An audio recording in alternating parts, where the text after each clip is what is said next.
Bonjour chers internautes et merci de nous rejoindre dans cette émission spéciale consacrée au décryptage de l'actualité relative aux nouvelles procédures d'enregistrement des personnes physiques en République du Bénin. Comme vous le savez, depuis le 1er avril dernier, obligation est faite aux femmes d'apporter dans les hôpitaux l'acte de reconnaissance de grossesse ou l'acte de mariage afin de permettre l'identification du nouveau-né. Quelles sont les implications sociologiques de cette loi et quelles sont ses conséquences sur la société béninoise? Ce sont là les principales questions sur lesquelles mon invité et moi, nous allons nous attarder dans cette émission. Monsieur Calixte Rouidé, bonjour. Bonjour madame et bonjour chers internautes. Vous êtes sociologue de la sexualité humaine. Exactement. Ma première question est de savoir si sommairement vous pouvez nous présenter les mœurs sexuelles du Bénin. Oui, merci madame. La question de mœurs au Bénin s'inscrit dans le postulat de la gestion de la femme, puisque la question sexuelle, elle est beaucoup plus tributaire de la femme, en ce sens que la condition, pour ne pas dire la conséquence des activités sexuelles, c'est au niveau de la femme que cela s'observe et c'est elle qui donne le résultat final. Et ce résultat, ce n'est rien d'autre que la descendance. Et pour ça, dans le dynamisme démographique, la femme est appelée à se marier à un homme. Et ce mariage pouvait être dans son espace de vie, pour ne pas dire dans son milieu géographique, ou bien elle sort de son milieu géographique. C'est ce que nous appelons en sociologie de la famille, le milieu endogamique et le milieu exogamique. Ce milieu exogamique, c'est ça qui permet à la femme de créer des traits d'union entre les peuples.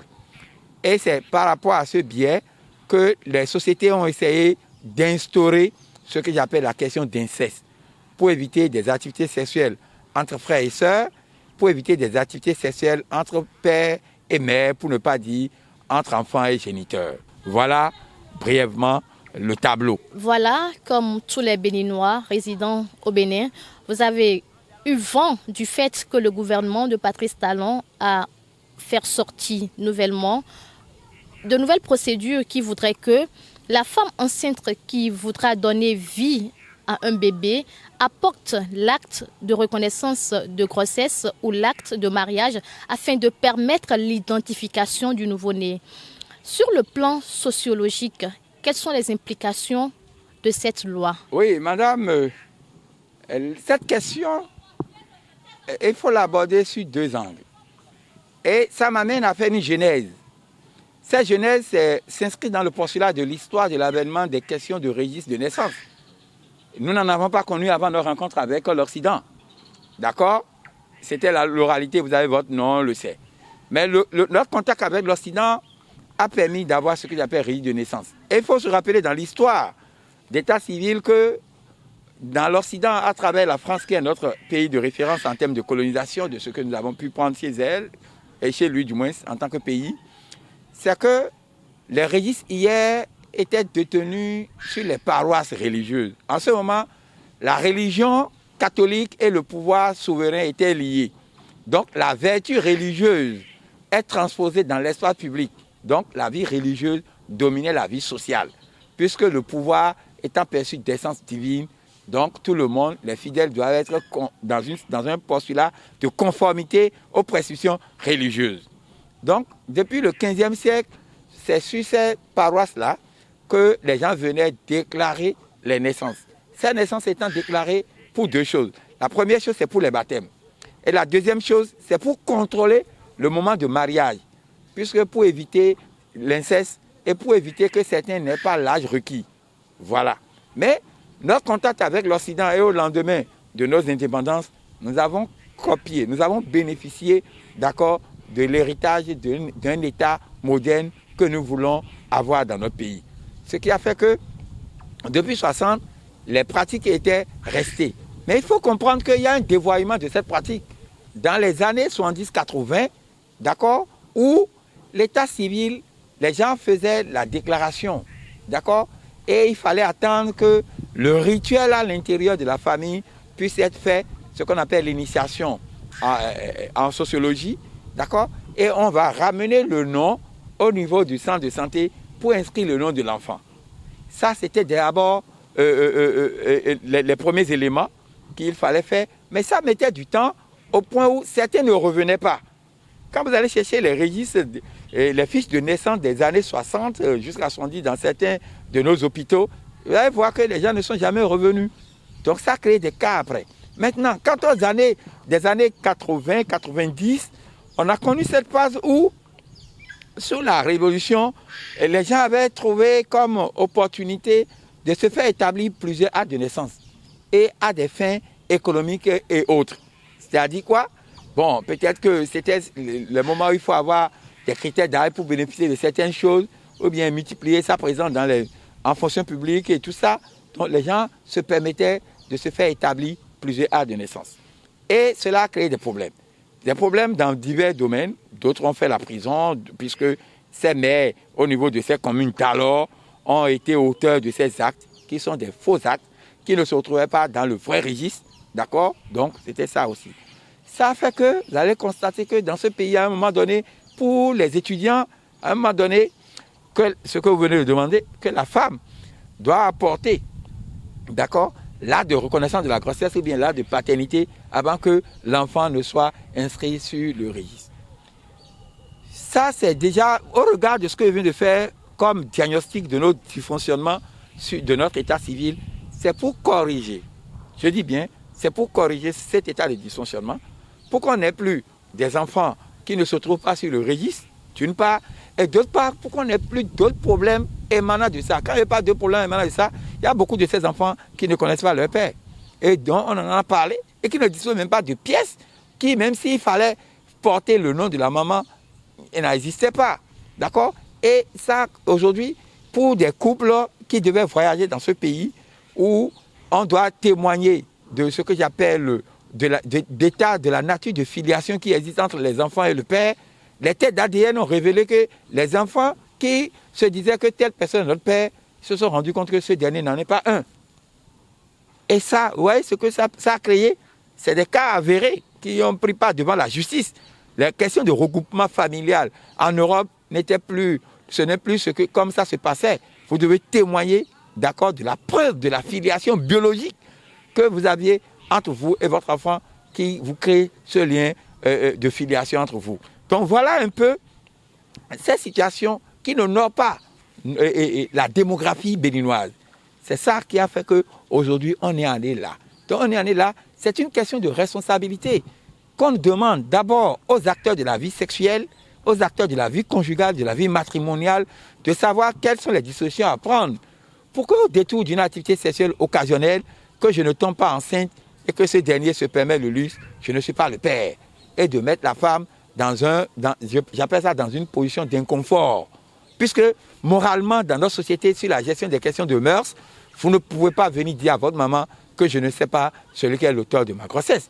C'est comme si vous ne maîtrisez pas votre état physiologique après la menstruée et pour s'en rendre compte qu'à tel moment, j'avais eu telle activité avec telle personne et qui plus est, je ne me suis pas protégé. Étant fertile les deux, ce qui arriva est arrivé. Donc, à ce titre, c'est une question d'attirer non seulement l'attention de la fille, mais également aussi de l'homme pour s'assurer que l'activité sexuelle n'est pas une activité, de la balade. Non, parce que si vous savez qu'il y a des conséquences, vous devez avoir ce que j'appelle la sexualité responsable.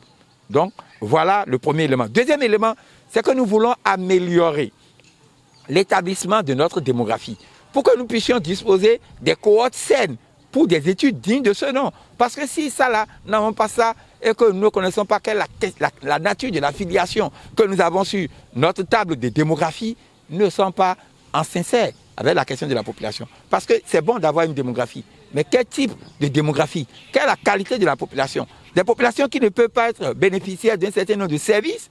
Or, pour bénéficier des services aujourd'hui à caractère social et public, l'un des outils en la matière, c'est un acte de naissance qui vous réfère à une entité territoriale, qui vous réfère à une entité familiale, qui vous réfère à une identité biologique. Donc, fort de tout cela, voilà les deux axes sur lesquels cette loi trouve sa raison d'exister. Et qu'il faut que j'aille encore loin. Aujourd'hui, dans cette loi, vous avez vu aujourd'hui, les CA, ce que nous avons les chefs d'arrondissement de nos 546, ont du travail maintenant. Ils sont beaucoup plus responsabilisés, d'une part. Et d'autre part, dans nos contrées, ce que nous avons le plus dans toutes nos contrées, c'est la question de maternité. Parce que l'État a besoin de ses citoyens. Et s'il a besoin de ses citoyens, il faut qu'il mette en place des infrastructures qui vont accueillir ces nouveaux citoyens qui doivent avoir le jour à travers la natalité. Donc, c'est d'abord une question d'assainissement d'une part, c'est aussi une question de responsabilité pour que nous n'arrivons plus à disposer des enfants qui n'ont pas de père et qui ne connaissent pas leur père. Pourrions-nous dire, Calixte Rouédé, que les femmes célibataires et les femmes qui vivent en concubinage sont plus exposées par rapport à cette nouvelle loi? Il ne faudra pas que cela soit un élément de chantage de la part des hommes. Et pour qu'il n'en soit pas ainsi, je demanderai aux femmes de toujours prendre leurs dispositions. De dire, voilà, nous sommes ensemble et nous menons des activités sexuelles. Et qui plus est, tu ne te protèges pas. Bon, peut-être tu as dit à ta femme à la maison avec qui tu as fait déjà ton mariage. D'accord? Et moi maintenant, je te sais, je ne dirai pas, je n'aime pas utiliser ce terme, mais en tout cas, tu viens, nous tenons des activités. Mais si demain, la grossesse survenait, quelle serait la conduite à tenir? Donc je pense que c'est dans ces échanges que la femme saura quelle sera sa disposition à prendre. Si ce dernier n'avait pas d'enfant dans son premier mariage, aucun problème ne va pas se poser, a priori. Maintenant, si ce dernier a d'enfants dans son premier ménage, il ne voudrait pas avoir qu'il y ait d'enfants au dehors. S'il n'y a pas d'enfants au dehors, il revient à cette dernière de prendre cette dissolution. Si elle aussi avait déjà dans son mariage antérieur tissu des enfants, donc elle n'est plus à la quête d'un enfant. Si elle est dans la quête d'un enfant, elle est à la quête d'un enfant, et que ce dernier n'est pas à la quête d'un enfant, je pense qu'il vaut mieux que les deux se séparent. C'est la meilleure des choses. Maintenant, pour des hommes qui vont prendre ça pour faire du mal psychologiquement aux femmes, non.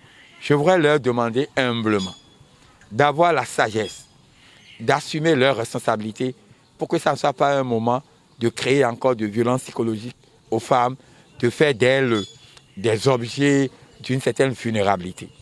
Donc, ce que je vais demander aussi aux femmes, c'est de savoir que leur corps n'est pas un objet d'errance sexuelle. Ce n'est pas un corps où Kidam vient aujourd'hui, il part.